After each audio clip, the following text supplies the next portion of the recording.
Le colloque qui nous réunit vise à rappeler une thèse fondamentale de l'humanisme et du républicanisme. Il appartient à la République de lutter non fanatiquement contre les fanatismes. Et ce, en tenant compte de 3 avertissements qui nous ont été lancés il y a quelques années par Régis Debray, qui déplorait l'absence de culture générale chez les élèves.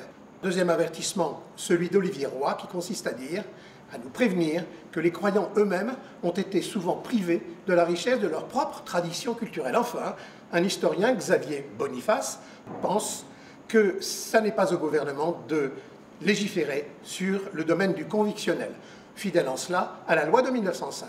Pour cela, tenons compte d'un certain nombre de contradictions qui visent à clarifier un certain nombre de malentendus.